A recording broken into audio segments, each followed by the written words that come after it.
Un solo gesto puede romper toda una vida. Durante 24 años, Clara había caminado por un mundo lleno de penurias calladas.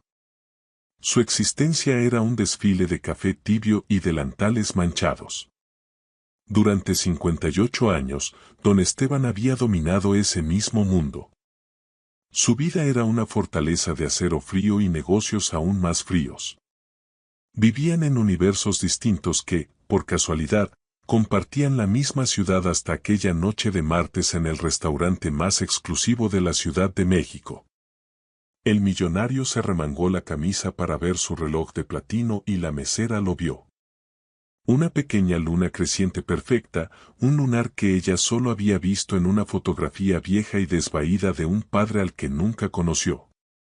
El mundo se detuvo y 3 palabras se le escaparon de los labios, a punto de hacer estallar todo.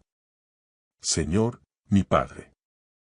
La sala oscura no era tanto un restaurante como un monumento al poder. Situada 60 pisos arriba del corazón brillante y nervioso de la Ciudad de México, sus ventanales de piso a techo enmarcaban el horizonte como si hubieran capturado a un dios. El tintineo suave de los cubiertos contra la porcelana era un ritmo delicado y callado que se mezclaba con el murmullo bajo de conversaciones de millones. Cada superficie, desde los pisos de mármol negro pulido hasta las mesas de caoba oscura, estaba pensada para reflejar la riqueza de los que comían ahí y para tragarse el alma de los que servían. Clara sentía que su alma se la tragaban cada noche. A sus 24 años llevaba el cansancio como un segundo uniforme debajo de la camisa blanca almidonada y el chaleco negro. Su vida era un ritmo frenético y castigador, turnos antes del amanecer en una fonda grasienta de Iztapalapa, clases por la tarde en la universidad pública y noches aquí, en esta catedral de lujo, equilibrando charolas con vieidad selladas y botellas de vino añejo para gente que gastaba en una sola comida más de lo que ella ganaba en un mes entero. Cada peso era un soldado en la guerra sin fin contra las cuentas del hospital de su mamá y la renta del departamentito helado y con corrientes de aire donde vivían. Esa noche le tocaba la mesa 7, la más deseada y la más temida del lugar. Ahí estaba don Esteban. No era solo un millonario, era un titán, una fuerza de la naturaleza que movía mercados con un susurro y desmantelaba empresas con un trazo de pluma. Su rostro, marcado por líneas duras de ambición sin descanso, salía siempre en las revistas de finanzas. Estaba solo, una isla intimidante de silencio que absorbía el calor del ambiente. Clara se acercó con la invisibilidad que aprenden las meseras veteranas. Buenas noches, señor. Le traigo algo de tomar para empezar. Tal vez el Cabernet del 82, recitó, y las palabras le supieron a ceniza. Él ni la miró. Sus ojos seguían fijos en la ciudad allá abajo, un reino que contemplaba con el aburrimiento de un rey que ya conquistó todo hace mucho. Agua mineral, sin hielo. Y tráigame el reporte de mercado que le pedí a su gerente que me tuviera guardado. Su voz era grava fría, sin ninguna calidez humana. Claro, señor. Ella llevó el agua y la carpeta de piel, colocándolas en la mesa con precisión de cirujana. Durante la siguiente hora solo existió en su periferia, un fantasma que aparecía para rellenar el vaso o retirar un plato. Él devoró su filete añejado con eficiencia brutal, sin apartar la vista de los documentos abiertos frente a él. Clara lo observaba como si fuera de otra especie. ¿En qué piensa un hombre así? ¿Siente alegría? ¿Se acuerda de sus sueños? El momento que lo cambió todo fue sencillo, casi cómico de tan cotidiano. Cuando terminó de comer, don Esteban, el hombre que manda sobre imperios, dejó caer una gota de agua en el puño de su camisa francesa. Un destello de fastidio le cruzó la cara. Echó la silla hacia atrás, se quitó el gemelo de diamante y se remangó la manga de la camisa hecha a la medida para revisar la tela.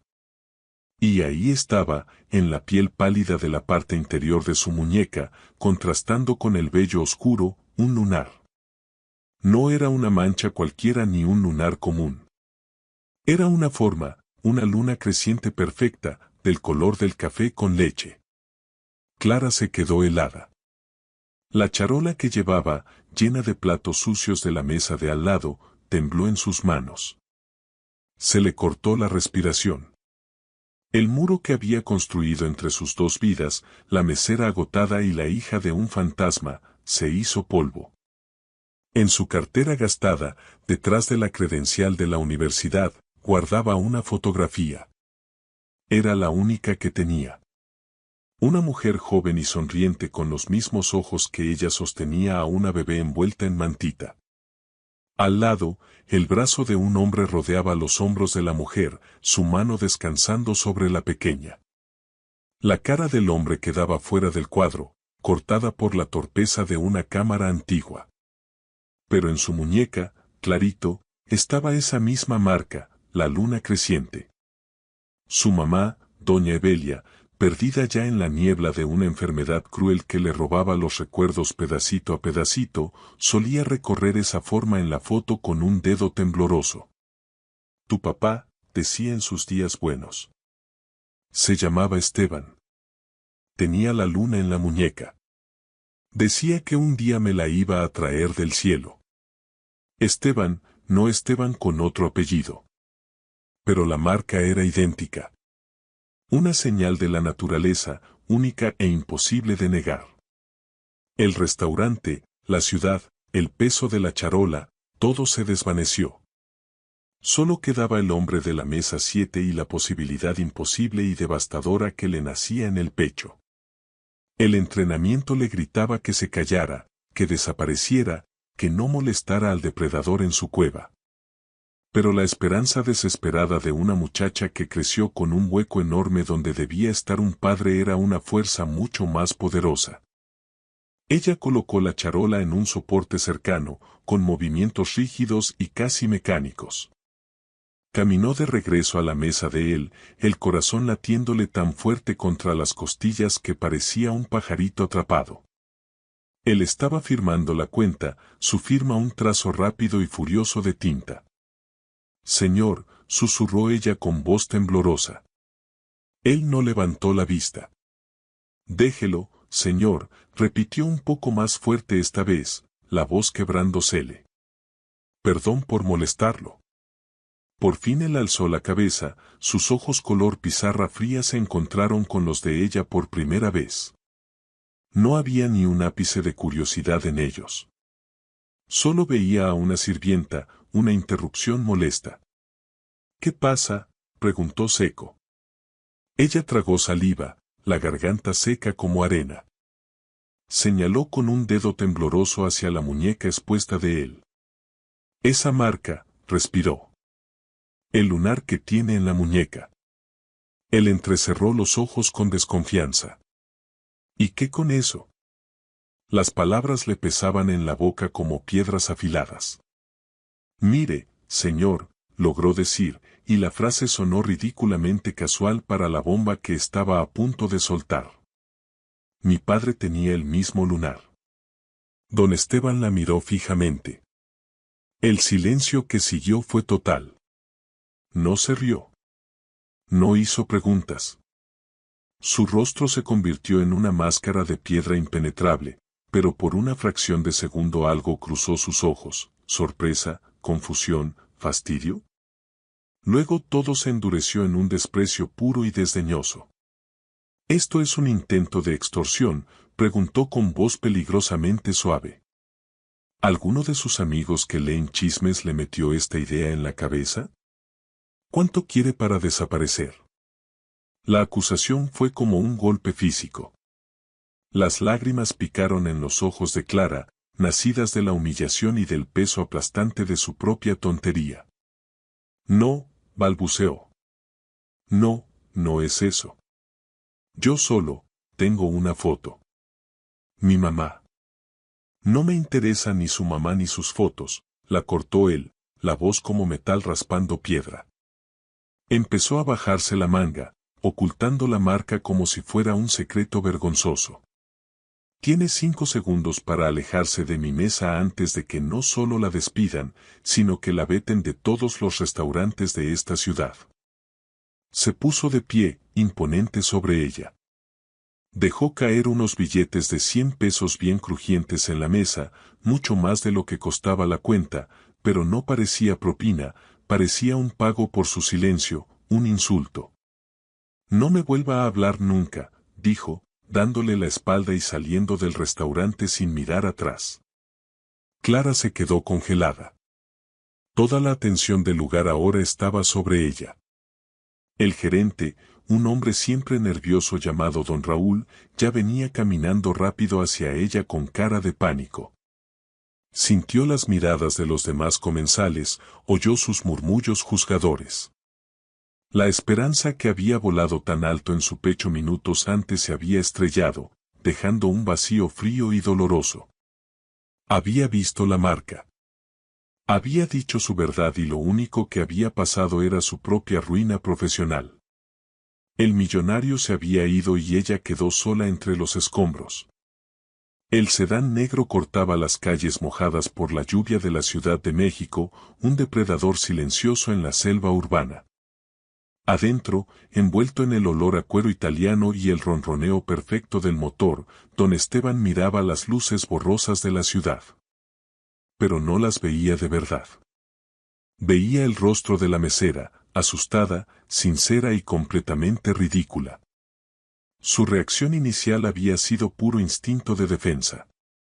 En su mundo, la gente no se le acercaba con confesiones del corazón. Se le acercaban con intenciones. Todos querían algo, dinero, influencia, un contacto. La historia de la muchacha era solo una versión más creativa y patética del timo habitual. Un lunar. Una coincidencia risible. Mi padre tenía el mismo lunar. Las palabras resonaban en el auto en silencio, negándose a desaparecer. Apretó el puño, la tela del pantalón tensándose sobre los nudillos.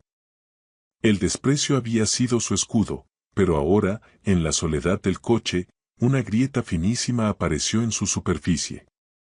Odiaba ese lunar. Toda su vida adulta lo había visto como una imperfección, un defecto en una existencia cuidadosamente controlada y pulida. Usaba camisas de manga larga incluso en verano para esconderlo. Era un resto de una vida que había borrado con brutalidad sistemática, una vida antes de ser don Esteban. El auto llegó a su penthouse, un palacio de cristal con vista al bosque de Chapultepec. Saludó con un gesto seco al portero y tomó el elevador privado directo al último piso. El departamento era enorme, estéril y callado. Un hogar diseñado por un equipo de decoradores para proyectar poder, no para cuidar un alma. Su esposa Victoria estaba en una gala de beneficencia, un evento al que él había decidido no asistir. Se sirvió un vaso de whisky, el líquido ámbar chocando contra el cristal. Caminó hasta la ventana, la misma vista panorámica que había tenido en el restaurante, pero desde un punto más alto y dominante. Normalmente le llenaba de una sensación de dominio. Esa noche se sentía vacía. Se remangó la camisa y miró la luna creciente en su muñeca. Parecía más oscura esa noche, más marcada, como una llave a una puerta que había soldado cerrada hacía décadas. El pasado llegó sin invitación, no como una avalancha, sino en pedazos afilados y dolorosos. No era don Esteban entonces. Era Estebanito, de 19 años, con nada más que una beca para la UNAM, una chamarra gastada y una furia inmensa por escapar de la pobreza aplastante de su infancia en la colonia Guerrero. Y estaba doña Evelia. La recordaba no con detalles nítidos, sino como una sensación, el olor a champú barato y sol en su pelo, el sonido de su risa en una mesita apretada de una fonda cerca de la escuela, el calor de su mano en la suya. Habían sido unos chamacos alimentados por café barato y la creencia arrogante de que su amor era una fuerza indestructible contra el mundo entero. Ella era la única persona que había visto al muchacho asustado y ambicioso que se escondía debajo de ese orgullo herido. Una tarde en el parque le había pasado los dedos suaves como pluma por el lunar de la muñeca. «Es tu luna privada», le dijo. Una promesa de luz en la oscuridad. El recuerdo era tan vivo que le dolía en el pecho y le hacía cuestionar todo lo que había pasado. Durante 35 años se había aferrado a la historia de que ella lo había dejado. Tuvo que dejar la universidad un semestre para trabajar porque su papá sufrió un derrame y las cuentas del hospital lo ahogaban. Regresó a la Ciudad de México desesperado por verla y la compañera de cuarto le dijo que ya no estaba, se había ido, había empacado todo y desaparecido.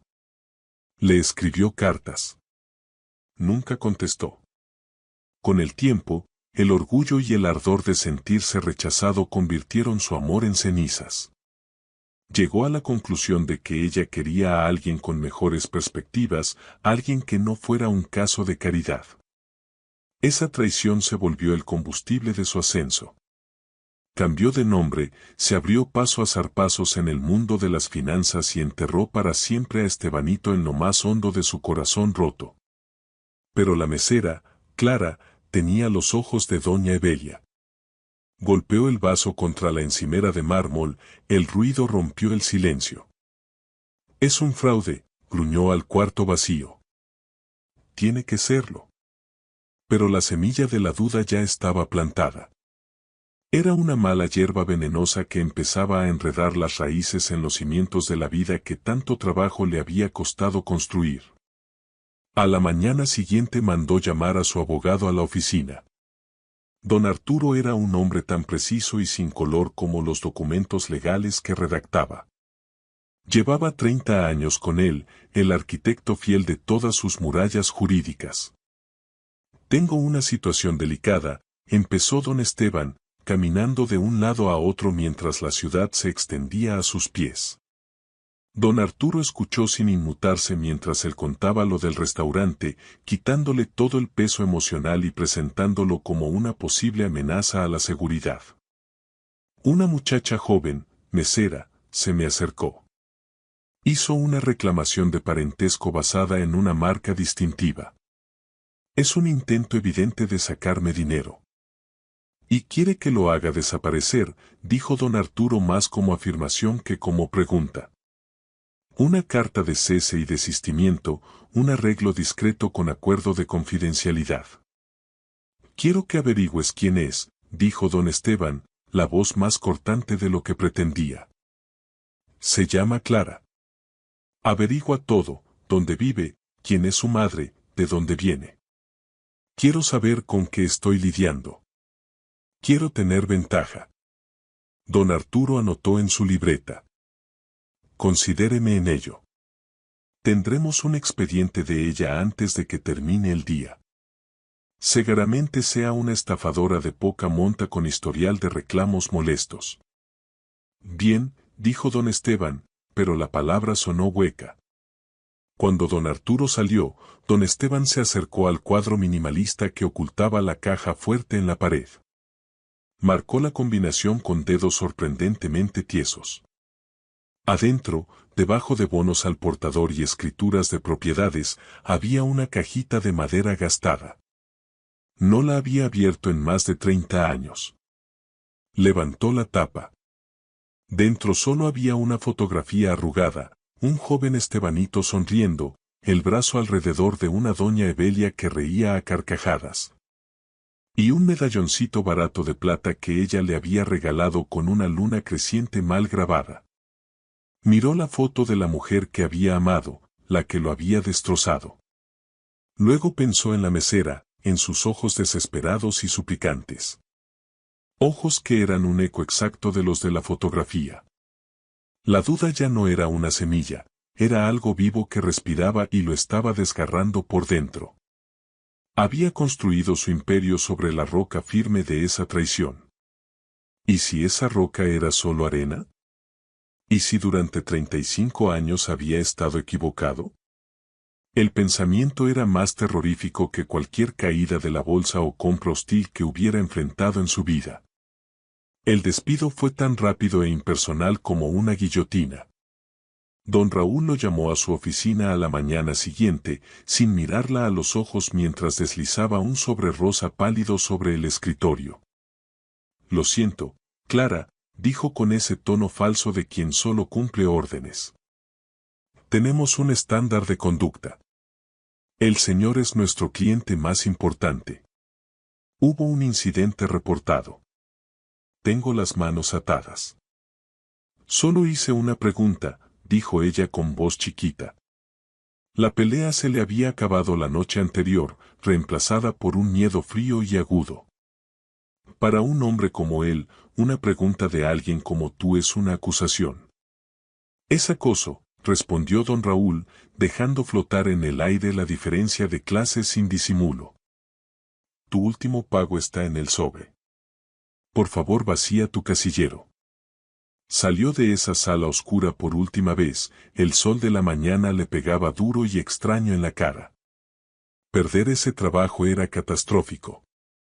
Era el mejor pagado de los tres, el que mantenía las luces prendidas y compraba los medicamentos especiales que necesitaba su mamá. Ahora el andamiaje frágil de su vida estaba a punto de derrumbarse. Los días se convirtieron en una semana de búsquedas frenéticas y sin fruto. Cada restaurante al que aplicaba parecía tener vacante hasta que llamaban a sus referencias. El nombre de don Esteban era un veneno silencioso que la volvía intocable. La desesperación empezó a morderla de verdad. El aviso de desalojo pegado en la puerta de su departamento ya no era una amenaza, era una promesa. Una tarde lluviosa, acurrucada en su pequeño cuarto de estar donde el olor a humedad y a podrido se pegaba al aire, Clara decidió revisar las cosas viejas de su mamá. Buscaba la credencial del Seguro Social, el acta de nacimiento, cualquier papel que le sirviera para pedir ayuda de emergencia. Al fondo de un closet polvoriento encontró una caja grande de zapatos toda golpeada y sostenida con cinta amarilla. Adentro había toda una vida de recuerdos que la mente de doña Evelia ya no podía sostener. Flores secas, un boleto de un concierto de 1989 y un montón de cartas atadas con un listón azul desvaído. Las manos de Clara temblaban cuando deshizo el nudo. Las cartas eran de su mamá, dirigidas a un tal Esteban Blake a una dirección en Boston. Nunca se habían enviado. Los sobres seguían sellados. Abrió la primera, fechada un mes después de que ella naciera. Mi querido Esteban, no sé si alguna vez recibirás esto. Ni siquiera sé si sigues ahí. Regresé a la Ciudad de México y ya no estabas. Me dijeron que tu papá estaba enfermo. Espero que esté bien. Esteban, algo maravilloso ha pasado. Tenemos una hija. La llamé Clara. Es tan hermosa y cuando duerme pone esa carita seria que tú ponías. La miro y te veo a ti. Sé que las cosas estaban revueltas cuando te fuiste, pero por favor regresa. Te amo. Nosotras te necesitamos.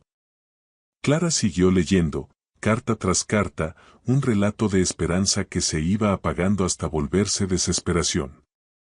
Doña Evelia escribía sobre cómo consiguió trabajo, sobre la primera sonrisa de Clara, sobre cómo tuvo que mudarse a un departamento más barato. Las cartas se volvían más frenéticas, más angustiadas. Esteban, ya pasó un año. ¿Estás recibiendo mis cartas? Sigo mandándolas a la casa de tus papás, pero siempre me las devuelven. ¿Hice algo malo? Por favor, solo dime que estás vivo. Clara dijo una palabra hoy. Señaló la luna y dijo, papá.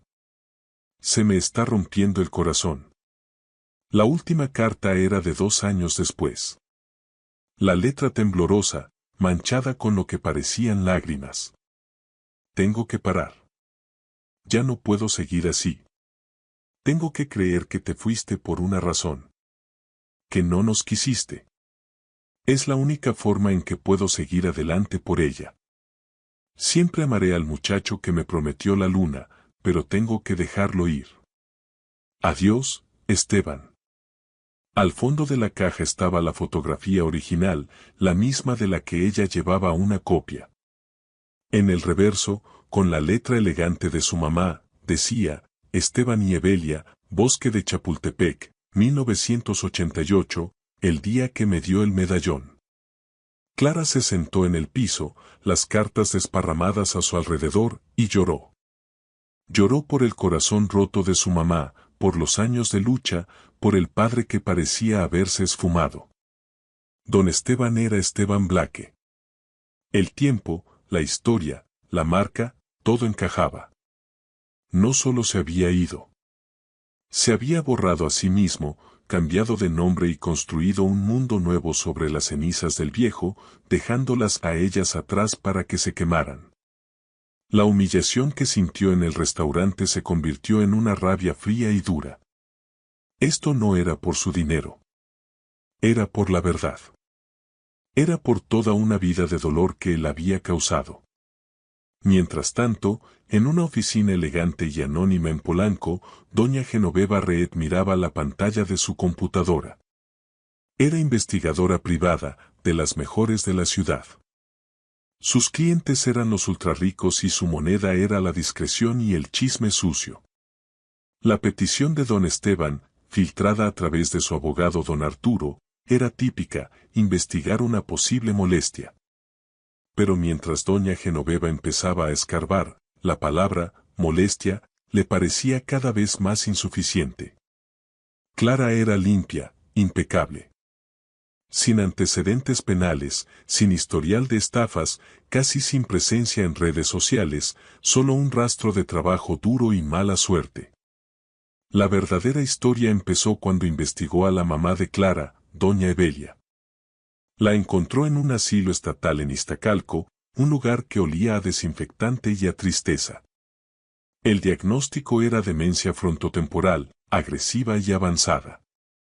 Su expediente médico era una lista interminable de dificultades económicas. La clave vino de una búsqueda profunda en archivos antiguos, cruzando registros de propiedades y directorios telefónicos de finales de los 80. Encontró una dirección vieja de doña Evelia y de ahí a una excompañera de cuarto que ahora vivía en Querétaro. Una llamada de 1 hora, ganada con el encanto amable de doña Genoveva y una pequeña compensación económica, abrió la primera puerta. La compañera se acordaba de Esteban Blaque, el novio intenso y brillante de la UNAM, y se acordaba de cuando desapareció. Doña Evelia quedó destrozada, dijo la mujer por teléfono. Pero luego empezó a aparecer otro hombre, mayor, con dinero. Su hija era amiga de doña Evelia. Decía que era un amigo de la familia que solo pasaba a ver cómo estaba. Fue él quien le dijo a doña Evelia que Esteban había conocido a alguien más en Boston, de una familia rica, y que no quería nada que ver con ella ni con la bebé. ¿Ese hombre tenía nombre?, preguntó doña Genoveva con la pluma lista. Así, un tipo de cuidado. Siempre con trajes tiesos. Se llamaba don Roberto Croft. Su hija era Victoria Croft. A doña Genoveva se le heló la sangre. Victoria Croft, ahora Victoria de Blackwood, la esposa de don Esteban desde hacía 32 años.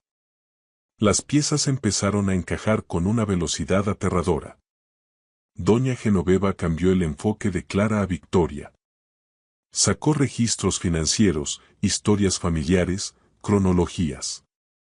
El ascenso meteórico de don Esteban no había sido en solitario.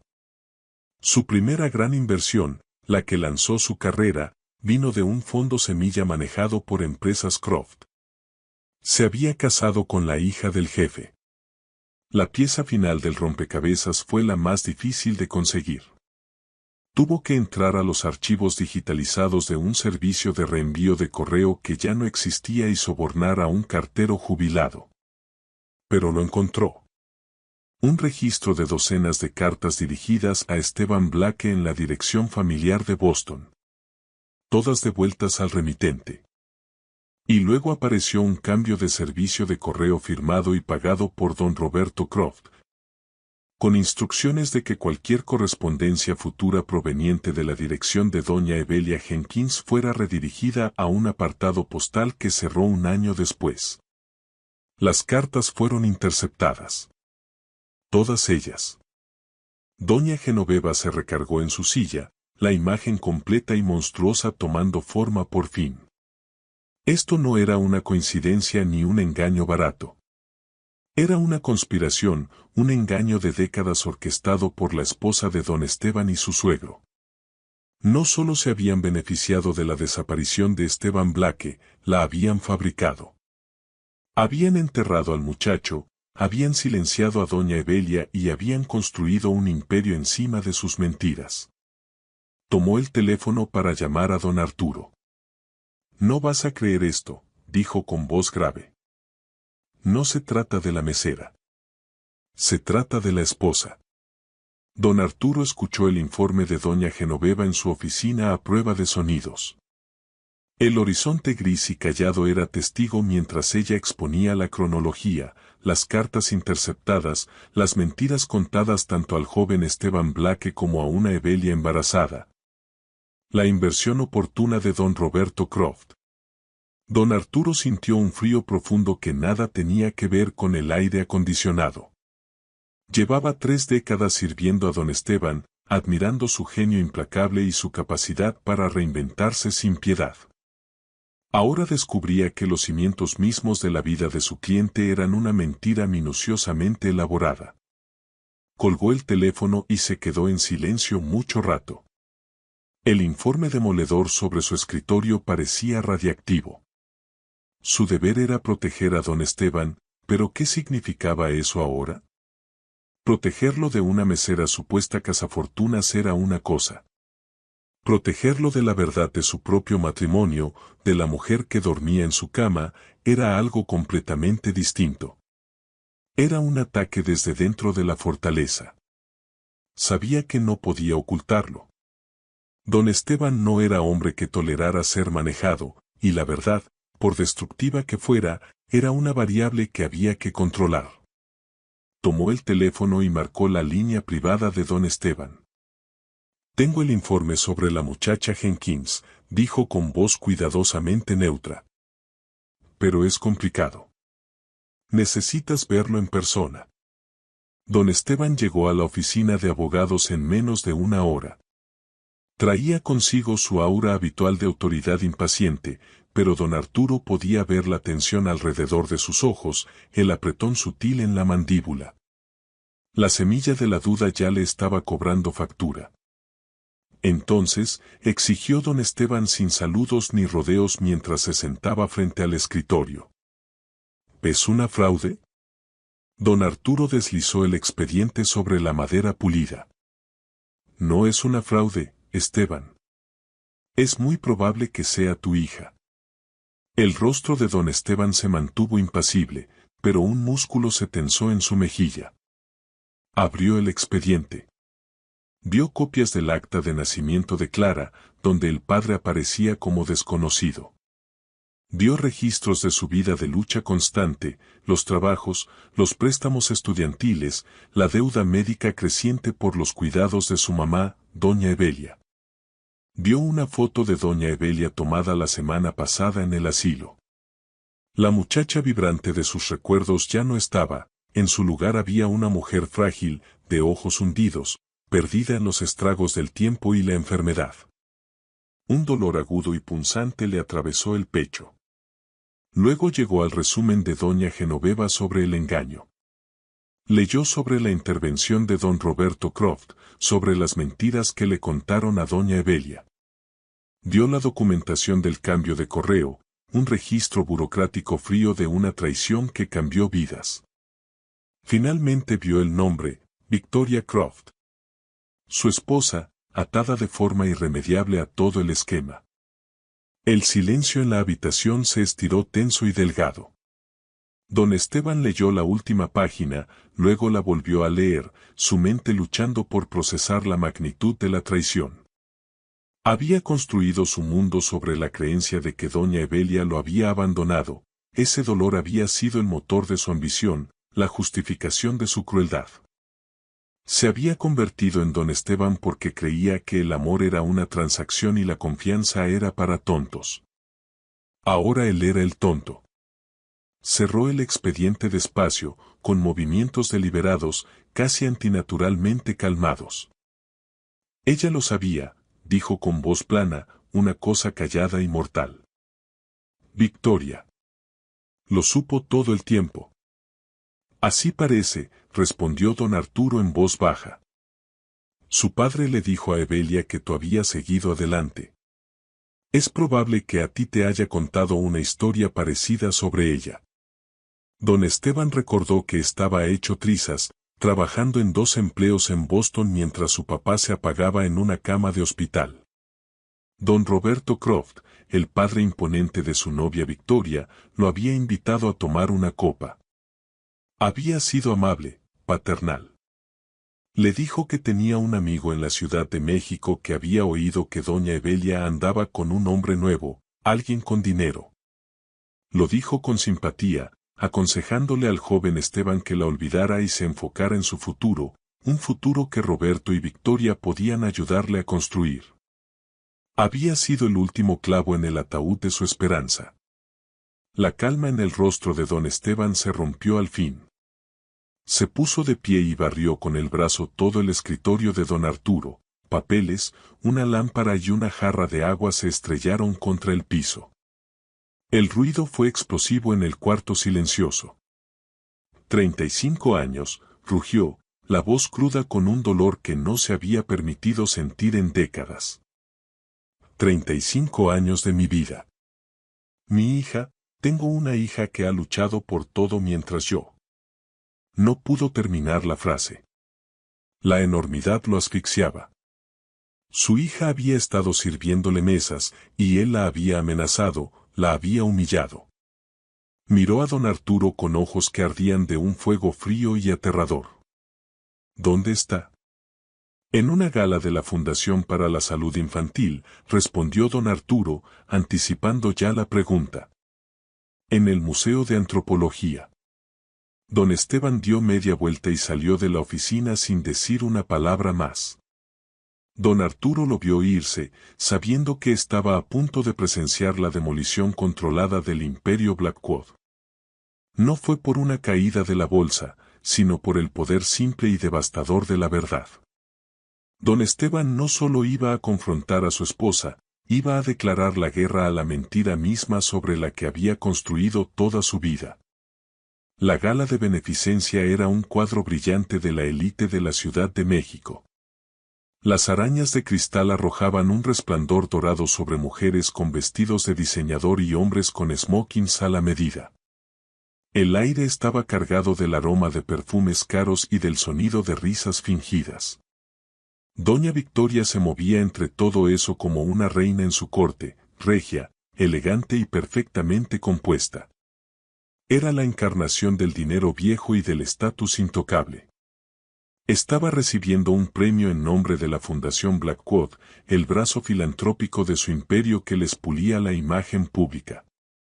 Estaba a media frase con un senador cuando lo vio. Don Esteban estaba parado en la gran entrada del salón de baile, no con smoking, sino con el mismo traje que había llevado todo el día. Era una nube de tormenta en un mar de burbujas de champán, el rostro una máscara de furia fría. No se movió. Solo se quedó ahí, con los ojos clavados en ella. Una ola de murmullos recorrió a la gente. Doña Victoria se disculpó, la sonrisa sin fallar ni un segundo, aunque un nudo de hielo se le formaba en el estómago. Se deslizó hacia él con expresión de preocupación fingida. Esteban, cariño, ¿qué pasa? Te ves fatal. Nos vamos, dijo él con voz baja y gutural. No seas ridículo. Me van a entregar el premio en 20 minutos. El honor ha sido revocado, respondió él, tomándola del brazo con una fuerza que dolía. La empujó entre la multitud boquiabierta, pasando junto a los organizadores atónitos, hasta salir al aire frío de la noche donde el auto lo esperaba con el motor encendido. El trayecto de regreso al Penthouse fue una sinfonía de silencio asfixiante. Doña Victoria intentó preguntar qué pasaba, pero él la calló con una mirada tan venenosa que la dejó muda. Cuando entraron al departamento, no prendió las luces principales, solo quedó iluminado por el resplandor frío e impersonal de la ciudad allá afuera. Tiró el expediente de la oficina de don Arturo sobre la mesa de centro de cristal. El ruido sonó como un disparo. Explícame esto. Doña Victoria miró el expediente, luego la cara de él. La máscara cayó, reemplazada por un destello de miedo que rápidamente cubrió con desafío. No sé de qué hablas. Doña Evelia Jenkins, gruñó él, el nombre quemándole la lengua como ácido. Esteban Blake. Cartas interceptadas. ¿Necesito seguir o de pronto se te olvidó todo? Doña Victoria palideció. Se dejó caer en el sofá, la compostura rompiéndose al fin. Mi papá, empezó. Fue idea suya. Estaba protegiendo nuestro futuro. Protegiendo, soltó don Esteban una risa dura y fea.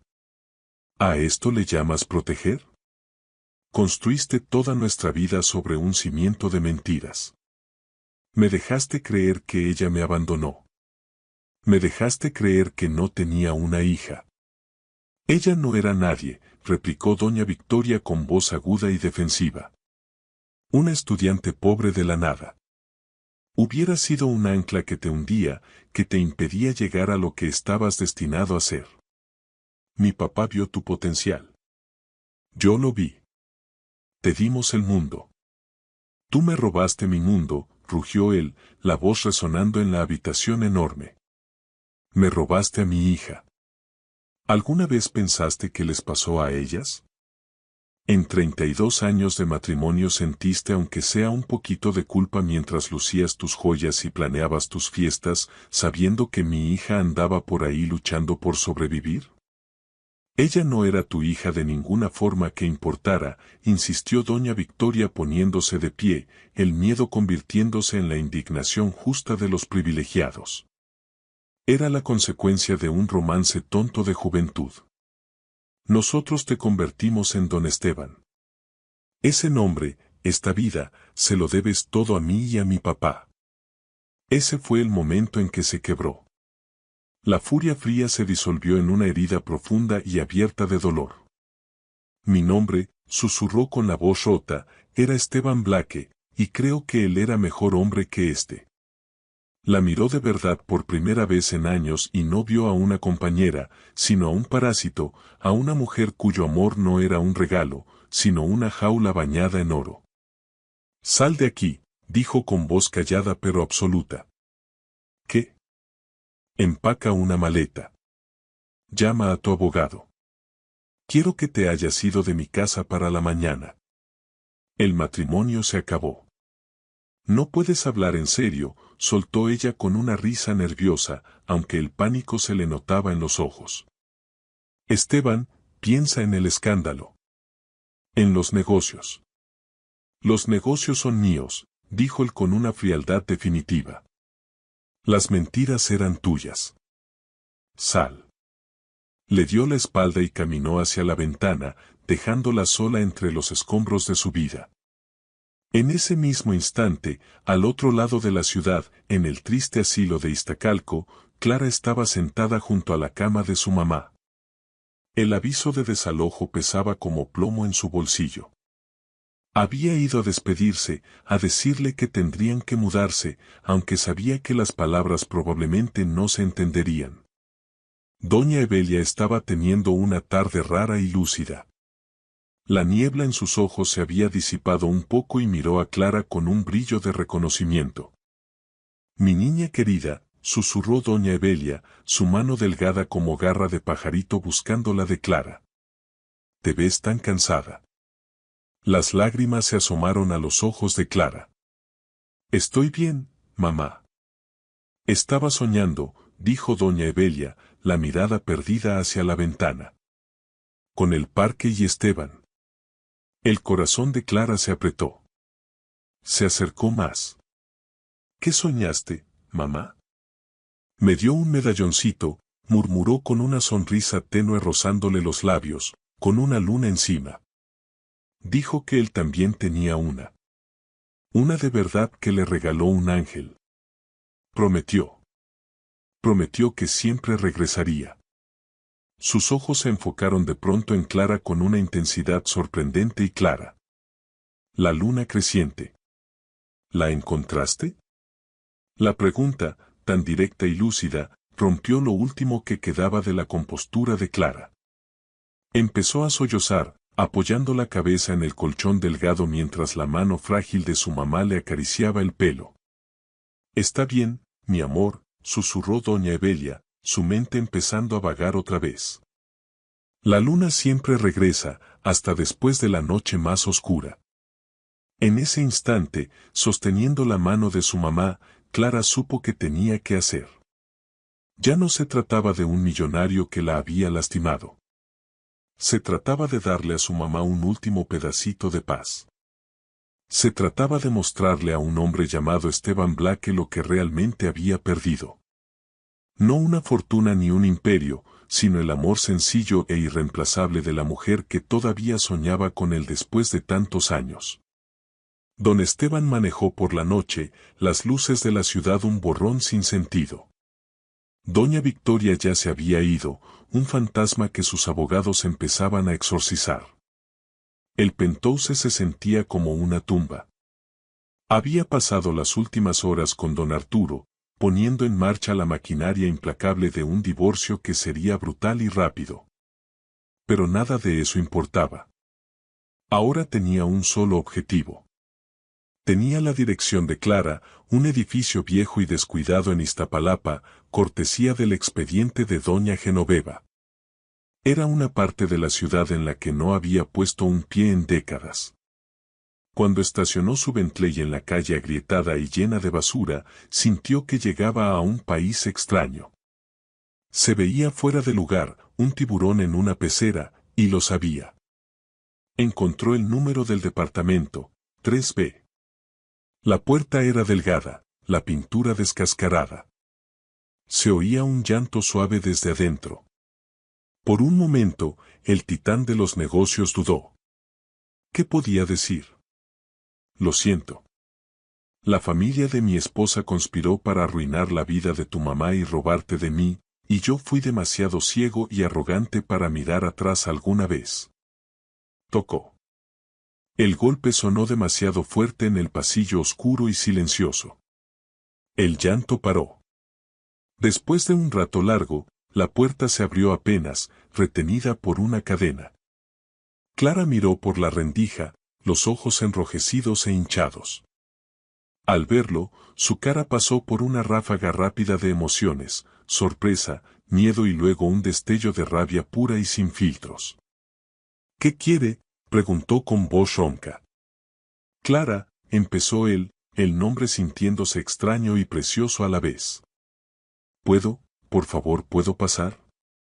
Tenemos que hablar. No tenemos nada de qué hablar, le espetó ella. Dejó muy claro su posición en el restaurante. Ahora, por favor, váyase antes de que llame a la policía. Intentó cerrar la puerta, pero él puso la mano sin fuerza, no para empujar, sino para suplicar. Por favor, dijo, y la palabra salió cruda, sin rastro de su autoridad habitual. Era la voz de Esteban Blake. Lo sé todo, las cartas, mi esposa, su papá. Me equivoqué. Dios, me equivoqué tanto. Sus palabras y el dolor genuino en su voz la hicieron detenerse. Vio el aviso de desalojo sobre la mesa detrás de ella. Ya no tenía nada que perder. Con un suspiro cansado, quitó la cadena y abrió la puerta. El departamento era chiquito y desgastado, pero limpio a la perfección. Olía a limón y a repollo hervido. Era un hogar hecho de amor y pura fuerza de voluntad. Él vio el montón de cuentas médicas en la meseta, los libros de texto muy usados de sus clases universitarias. Vio la caja de zapatos con las cartas de su mamá sobre la mesa de centro. La prueba de la vida que se había perdido, de las luchas que nunca había visto, estaba por todos lados. Era una acusación en carne y hueso. Me mintieron, Clara, dijo con voz baja. Me dijeron que tu mamá me había dejado por otro. Les creí. Dejé que mi orgullo y mi enojo me cegaran y nunca miré atrás. No hay excusa para eso. Ninguna. Pero necesito que sepas que no sabía que existías. Te lo juro por mi vida, nunca lo supe. Clara lo miró fijamente, buscando en su cara cualquier rastro de mentira. Solo vio a un hombre mayor roto, su mundo cuidadosamente construido hecho pedazos a su alrededor. La rabia en su corazón no desapareció, pero dejó espacio para una astilla de algo más, una comprensión dolorosa y cansada.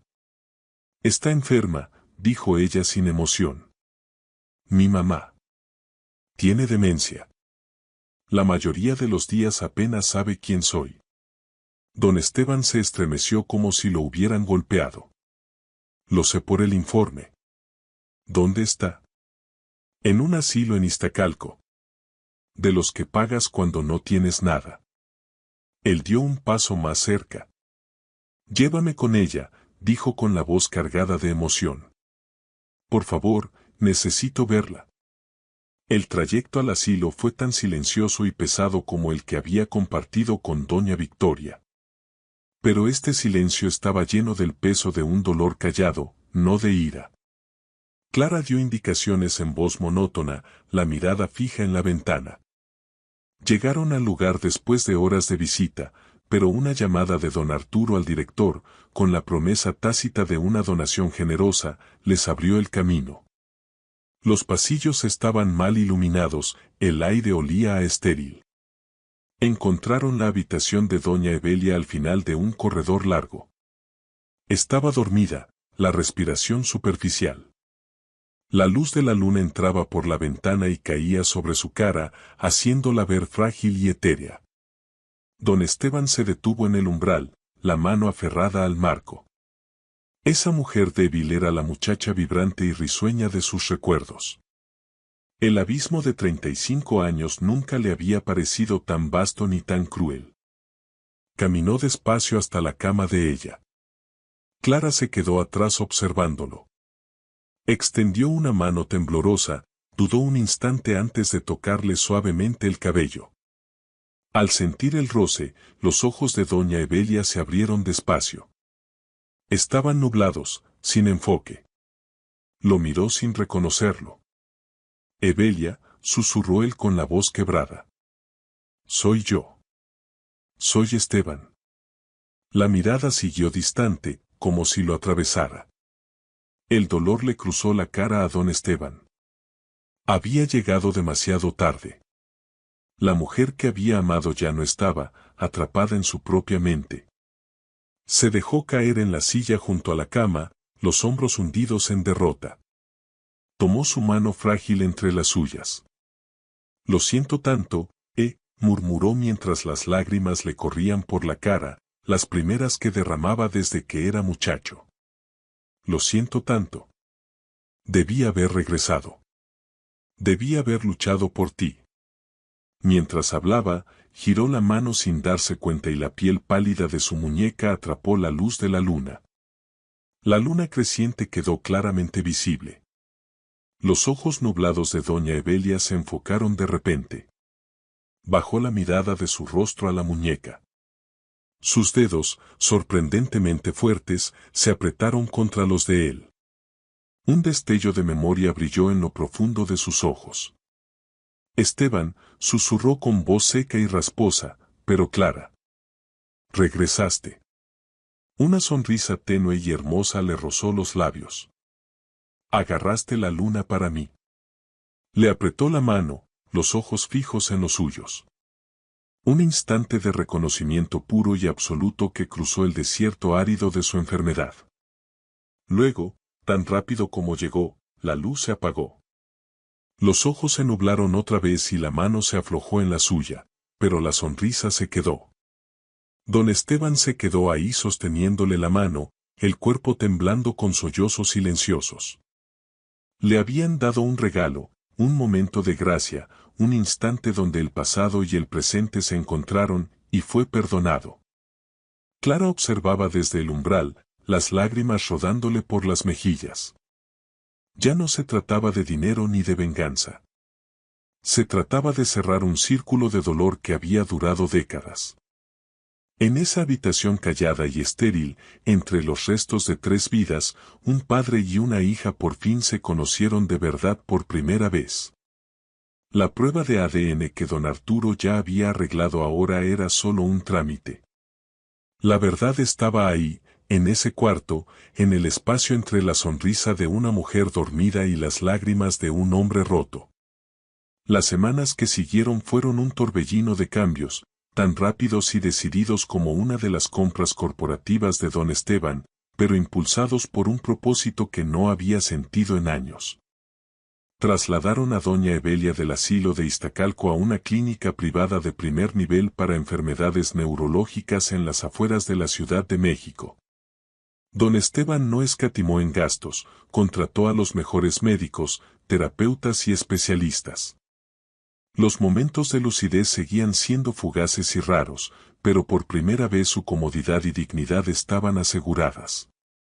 Pasaba horas junto a su cama cada día, a veces leyéndole en voz alta, a veces solo sentado en silencio tomándole la mano, contento con ser el guardián callado de su paz.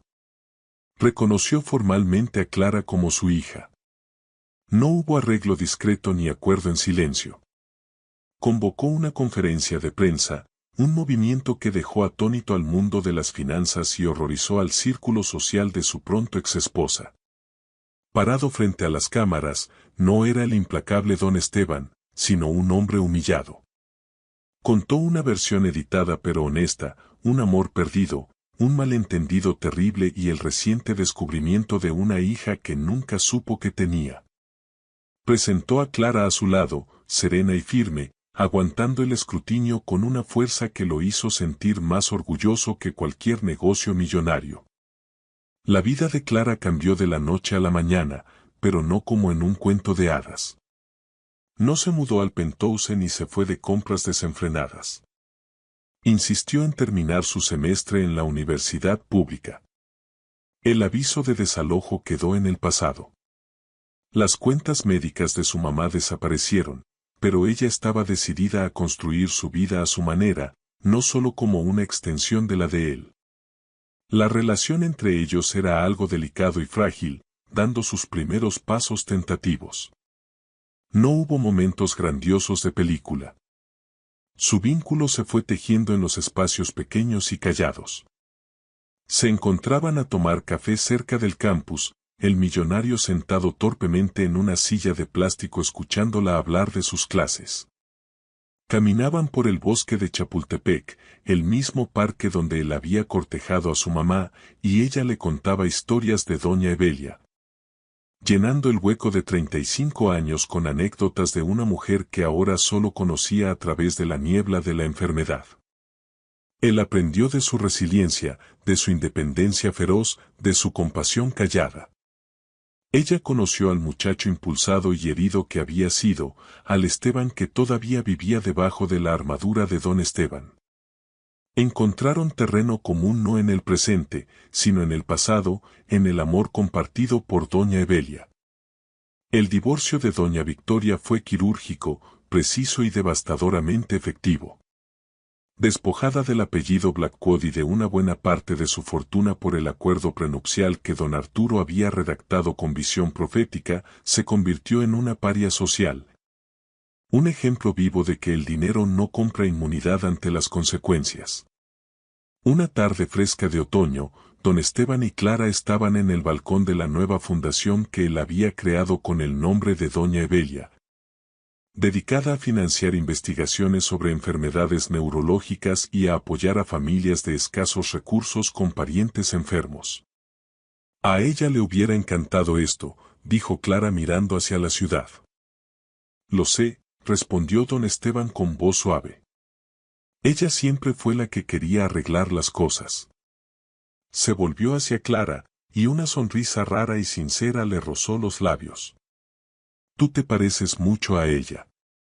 Se remangó la camisa, ya sin esconder la luna creciente en su muñeca. Era una parte de él que ahora aceptaba.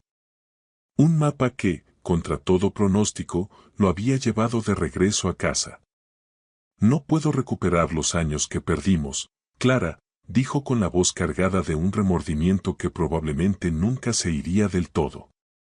Pero te prometo que pasaré el resto de mi vida tratando de ganarme los que nos quedan. Clara miró a este hombre, su padre, y por primera vez no vio solo a un millonario ni al símbolo de un pasado doloroso. Vio a Esteban, a un hombre que se había perdido y que por fin, con mucho esfuerzo, encontraba el camino de vuelta. Sonrió y, por primera vez, tomó su mano. No era un final perfecto, pero sí un comienzo. Y para los dos era más de lo que jamás se habían atrevido a esperar. Así, una historia que empezó con un vaso de agua derramado y una revelación impactante encontró su cierre no en un juzgado ni en una sala de juntas, sino en el trabajo callado y constante de reconstruir una familia. Es un recordatorio poderoso de que la verdad, por más tiempo que esté enterrada, siempre encuentra la forma de salir a la superficie. Las vidas de Clara, don Esteban y doña Evelia cambiaron para siempre. Son un testimonio de que nunca es tarde para enmendar un error y de que las herencias más valiosas no son acciones ni propiedades, sino la oportunidad de reconectar y perdonar. Su camino apenas comenzaba, un sendero difícil pero lleno de esperanza para sanar las heridas del pasado. Si esta historia de giros increíbles, secretos profundos y el lazo indestructible de la familia te conmovió, por favor apóyame. Dale like al video. Compártelo con alguien que disfrute de un drama de la vida real bien intenso y no olvides suscribirte al canal para más historias inolvidables. Activa la campanita para que no te pierdas ninguna actualización. Gracias por escuchar.